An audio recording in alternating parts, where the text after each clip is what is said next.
My name is Arpan Pandit and I am from Atmiya College.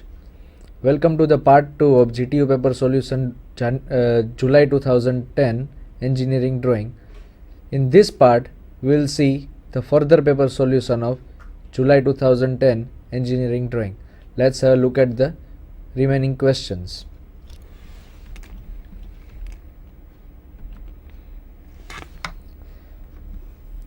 This question is about drawing a cycloid. Cycloid for a circle of 60 mm diameter. First of all, we should understand that what is the usage and what is the meaning of the cycloid. Cycloid means that when any circle is revolving without slipping for one revolution, at that time which curve is traced is called cycloid. If we see that if we are using our bike wheel that is slipping and completing one revolution, and if we trace that curve, then we will have a cycloid curve. But in the case of the bevel gear, the bevel gear profile would be inclined, that would be working on some degrees. So in that case, the curve traced is called either epicycloid or the hyclocycloid, depending upon the remaining portion of the gears. Now we will see how we can draw the cycloid for the 60 mm diameter circle. First of all, we need to draw a 60 mm diameter circle. First of all, we will draw a 60 mm diameter circle, which means that we need to draw circle of 30 mm. We need to draw circle of 30 mm radius.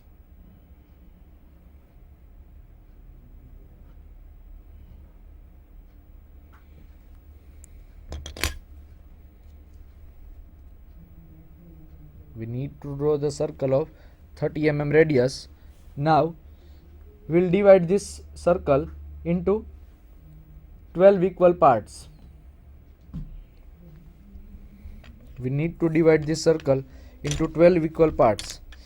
12 equal parts means 360 divided by 12 means that each part would be of 30 degrees. So how we can do this? We can do this by using the angle protractor, marking the angle points.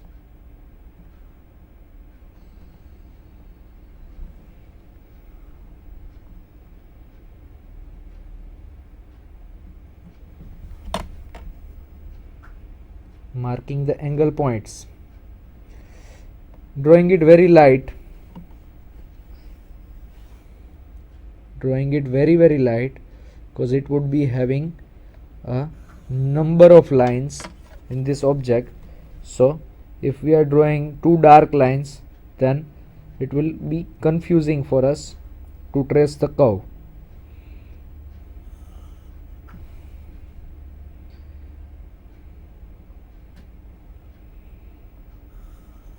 We are marking the points at the 30 degree angles.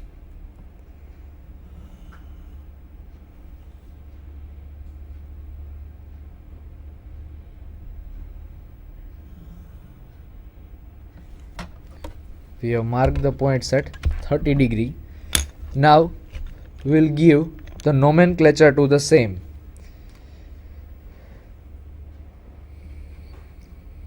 Let's start from the here itself.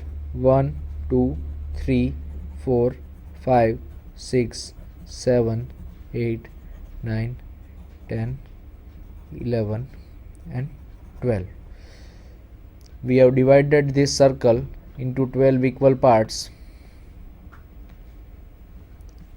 Now, as I told you earlier, that this circle would be completing its one revolution without slipping to trace this curve.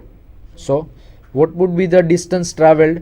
The distance traveled would be, for one revolution, the distance traveled would be its periphery. And what is its periphery? It's pi into d. Pi into d means 3.14 into 60, which comes around 188.4 mm. 188.4 mm. So for completing this one revolution, the circle will travel 188.4 mm distance horizontally. So from the point number 12, I will mark a perpendicular line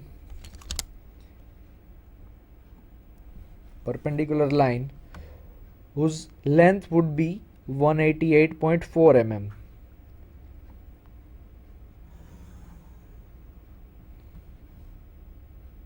Whose length would be 188.4 mm.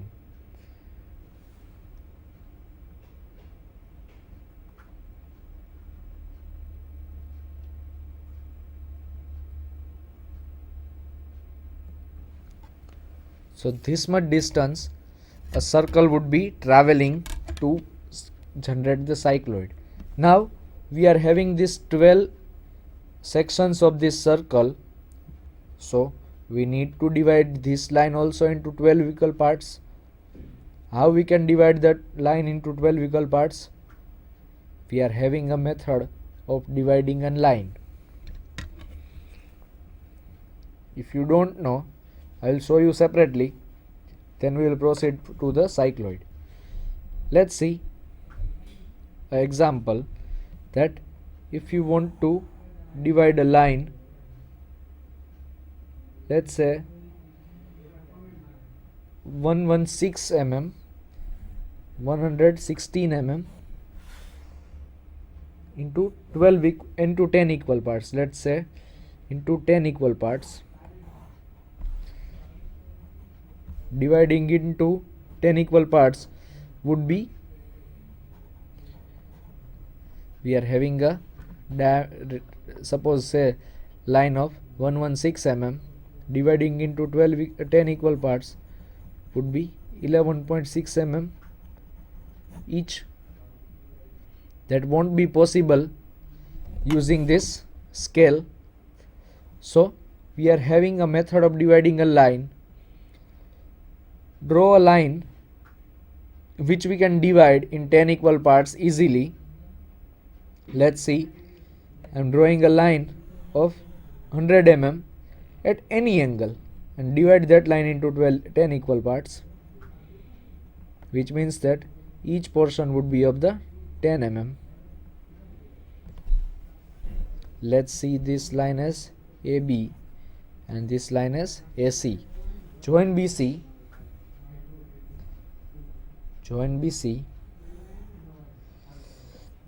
Parallel line to BC to be traced for this divided portions.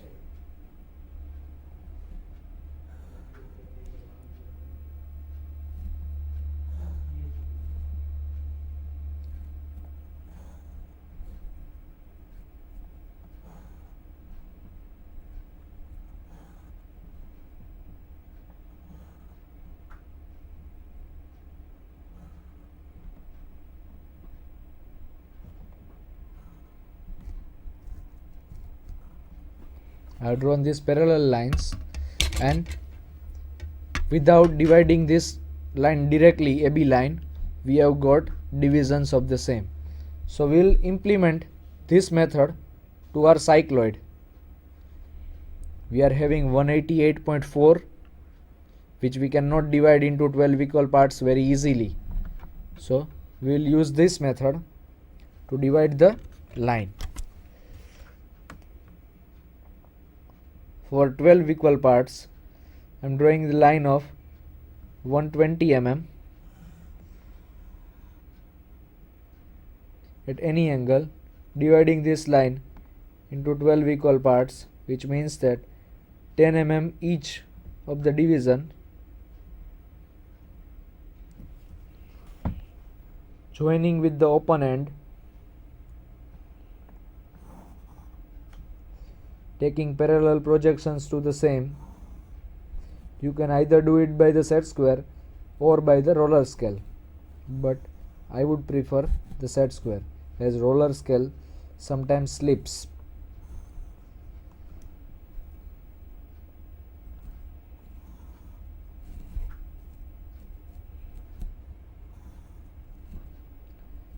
One by one, taking the projections parallel to the open end line, and I am getting the divisions automatically on the 188.4 mm line.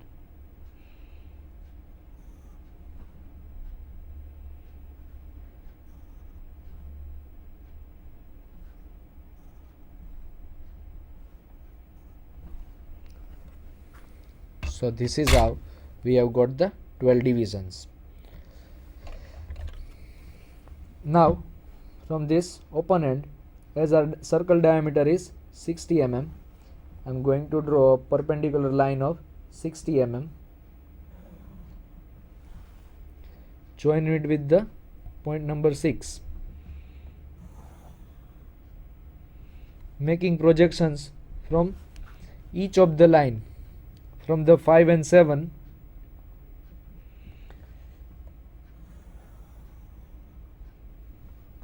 from 4 and 8,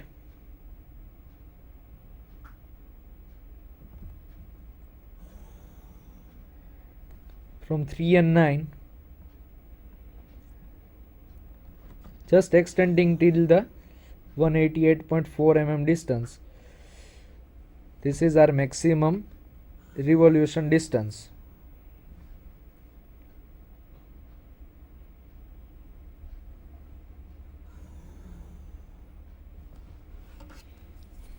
So this is how take projections from the each of this line towards this end point. Now we have got 12 divisions on the bottom line. We need to take projections till this center line. This would be considered as center line. I am making it darker so that you can understand that this is a center line, but you should not darken this line. This would be center line. Now from each of the division I will take perpendicular line which will be touching to this center line. All line to be drawn very light.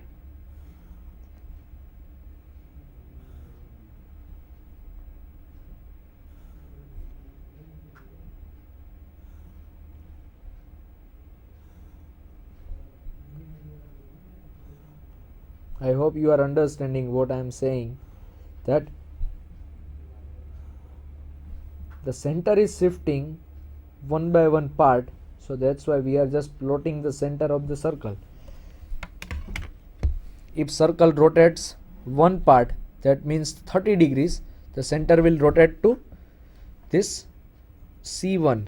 Center rotates 60 degree C2, 90 C3, accordingly till C12, C7, C8, C9, C10, C11 and C12. At the 12th revolution, our circle would be completing its one revolution. Now major part, we need to trace the curve at the time of rotation, how it will look like. We'll take radius as 30 mm, C1 as center, and mark a point on the line of the 1, which means we'll be having an arc over here like this. Take C2 as center, point should be on the second line passing through this. C3 on the center line itself. Radius would be same as circle diameter or circle radius. C4, make an arc cutting through 4 line. C5 passing through C5. C6, it would be perfectly tangent. If you see, this arc is coming perfectly tangent. If you get this arc perfectly tangent, then you should be assured that you have drawn proper horizontal lines. If you don't draw proper horizontal lines, then it will intersect to your lines. Now again it will come down. C7 as center, arc on 7 line. C8 as center, arc on 8 line.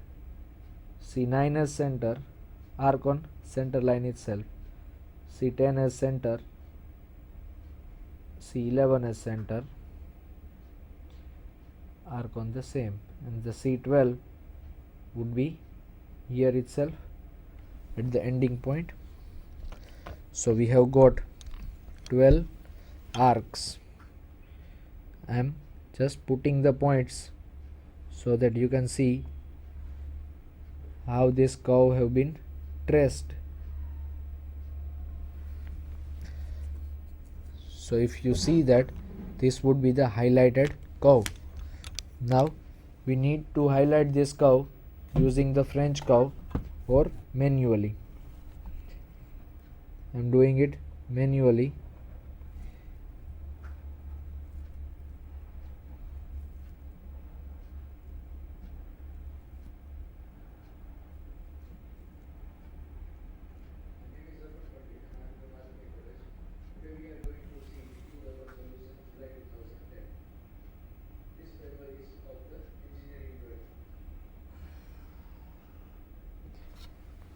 So this would be our cycloid. We'll give the nomenclature to the same.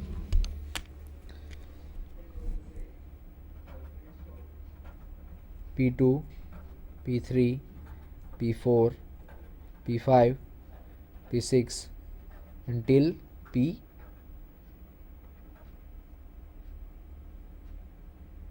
P12.